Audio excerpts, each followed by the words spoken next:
Masya Allah. Ya jamaah, ini kayaknya buat orang-orang Jakarta yang tinggal di Jakarta, yang hidup macet terus, Masya Allah. Tapi mereka menikmatin kemacetan Jakarta, Masya Allah. Tapi tetap harus peduli sama ibadah kita. Apa yang harus dilakukan ketika seorang macet di tol? Tadi dokter menyebutkan bahwasanya minggir nggak bisa. Berhenti nih mobil. Jadi ada beberapa kondisi macet. Ketika memang berhenti mobilnya itu, nggak jalan, maka sholatlah di sebelah mobil atau di dalam mobil.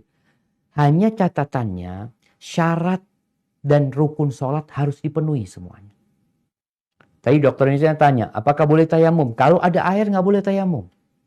Kalau ada air nggak boleh tayamum. Bisa pakai air segelas gini. Tayamum apa? Wudhu bisa. Wudhu. Kalau wudhu itu dianjurkan 3 kali, mungkin kita cukup sekali-sekali dengan air ini. Atau dengan disemprotan ya. Yang penting kita harus berwudhu ketika ada air. Dan insya Allah air ada. Karena orang yang macet sudah persiapan air untuk minum sebenarnya. Insya Allah air ada. Itu yang pertama. Kemudian pelaksanaan sholatnya. Kalau bisa dia berdiri. Kan kondisi orang macam-macam. Ada yang punya supir.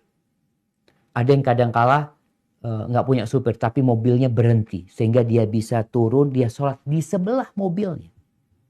Kalau bisa. Ini kita bicara kalau bisa ya. Kalau nggak bisa banjir Ustadz. Bisa nggak naik kap mobilnya?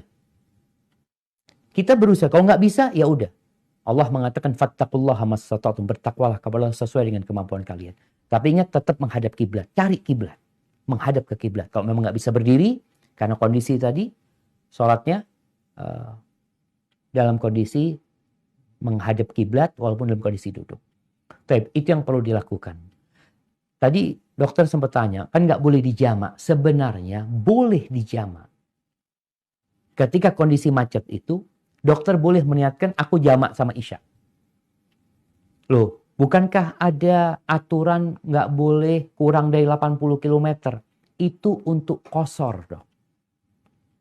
Qashar itu dispensasi spesial buat musafir. Adapun jamak menggabungkan sholat, ingat qashar itu memendekkan sholat. Adapun jamak menggabungkan sholat itu diperbolehkan karena kebutuhan. Dokter yang mau operasi, dia lihat ini kayaknya akan keluar waktu sholat Ustaz. Boleh jamak? Boleh jamak. Tapi nggak boleh dikosor. Sehingga kalau dokter tadi meniatkan, ya Allah kayaknya anak sholatnya di jamak aja. Karena kalau sholat di sini nggak sempurna, ya tempatnya nggak memungkinkan ini itu. Niatkan jamak nggak ada masalah.